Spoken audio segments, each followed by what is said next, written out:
Oh, ladies and gentlemen, how are you? It's me, it's Ken. We're doing that BroadwayCon thing. It's the 10th annual one, and check this out. This beautiful book is called The Show Goes On.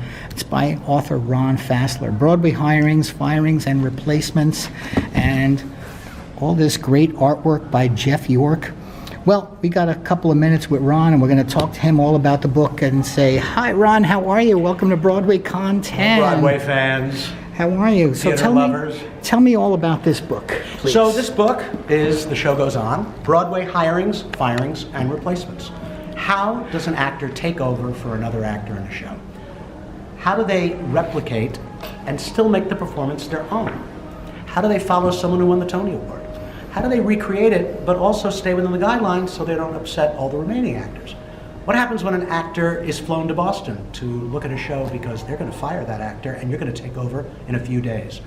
How does the understudy handle going on with no rehearsal? We saw it happen all during COVID. So I've got stories, 400 pages of them. There's never been a book that tells the story of replacements and understudies and standbys and swings in one book. And here it is, ready for your shelf, because any theater lover should have this in their collection. And that ends the commercial. So how did you get the idea for this? Or like what made you? I write columns on my website called Theater Yesterday and Today. And I wrote a 3-part column about replacements. And the word kept coming to me, Ron, this is a book. And when I started pitching it to people, hey, I think I'm going to write a book about a history of Broadway replacements, everybody said, great idea. So you know you're onto something. And it took 2.5 years. I interviewed 100 people, producers, writers, directors, actors, of course, and talked about the process. I was an actor for much of my career. I have over 100 credits on IMDb. I've worked in theater, television, film. So I speak the language, and I really get into the nitty-gritty, even though this book is perfect for people who don't know much about the process, but for actors and people inside show business, it's a real inside look. And I really get into how an actor makes a role their own, speaking that language as I do. Now, who published the book, or was it self-published? Self-published, see? You know something? We're living in modern times. You know, Right. People make movies on their phones and win awards at film festivals. They do. There's no reason not to publish your own book. I don't know what a publishing company would do for me, because unless you're John Grisham or J.K. Rowling, you know, they'll bring out the publicity machine and do great work, and they will earn their money. I don't know why I should give so much of the profit just to be under the aegis of Simon & Schuster.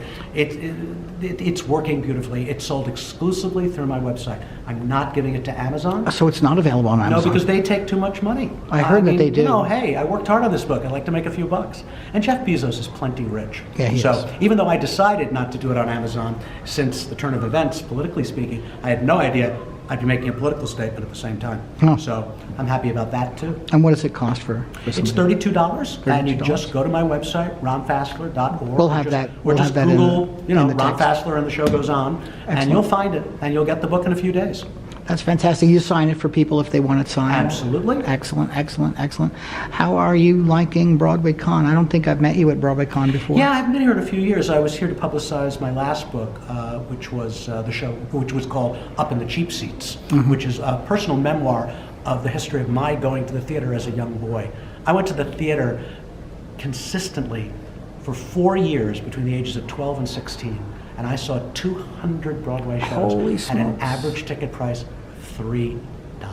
Yeah, it's crazy right now. It's crazy. It's crazy how high they've gotten. Yeah. But all right, so you're back at BroadwayCon. Let me just ask you. I'm also speaking today at 4:30 on a panel on books. Well, this is not going to be up before way. Well, just way to know after why I'm that. at BroadwayCon. I'm also here with media credentials because I'm a theater critic for an online site called Theater Pizzazz. Sweet. We'll put all of the links so people can read about your other things that you're up to. So what would you say is your top 3 Broadway shows that you love of all the most? time? Of all time. Yeah, this isn't best. This is favorite. Okay? Well, that's so what it's I said, emotional. your favorite. So I have a very strong feeling for The Music Man. Okay. Because when I saw the movie when I was 5 years old, that's what inspired me to go into show business. I just wanted to be Robert Preston, and why not?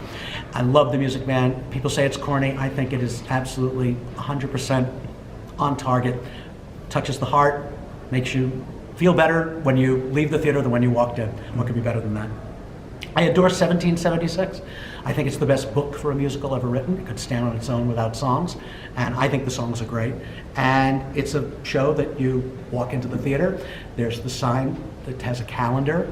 You know that by July 4th, they're going to sign the Declaration of Independence, and man, over 2.5 hours, you cannot figure out how it's going to happen. The suspense is incredible. That's a real tribute. And then I got to pick a Sondheim, and I think his greatest achievement is Sweeney Todd. Oh, okay. Yeah, hard to pick, but that's the one. I think that's the masterpiece. Excellent. Although my favorite Sondheim recording, the one on the Desert Island disc, if you only had one album, would be the original cast album of A Little Night Music. Does the magic of Broadway still exist in your heart? Of course. Every time I go to Broadway, I sit there, not like this, I sit there with open arms. I asked Give that me an because experience I that's asked that because transcendent. you added the critic part, so I wanted to make sure. I do. I'm not a jaded person. People say to me, how could you be going to the theater for 55 years and still have the same kind of enthusiasm you had as a kid? And I believe that there's always the next great thing. Possibly I'm going tomorrow to see Redwood with Idina Menzel. You know, I mean, who knows? Maybe that's going to rock my world. I mean, Awesome, I'm hoping. awesome. Ron, I'm going to let you get ready for your panel, and I'm going to thank you for your time today. And again, like I say, my friends, here it is. It is The Show Goes On. Broadway hirings, firings, and replacements by Ron Fassler, Couldn't have said it author, better myself. Broadway fan, critic, website guy, and also a friend in media. All right, my friends, you know how it ends. It's me, it's Ken. We're doing the BroadwayCon thing, and we say, click the subscribe button, click the notification bell, and leave a comment on the video, and we'll talk to you again soon. Bye. Thank you for watching. Thanks, Ron.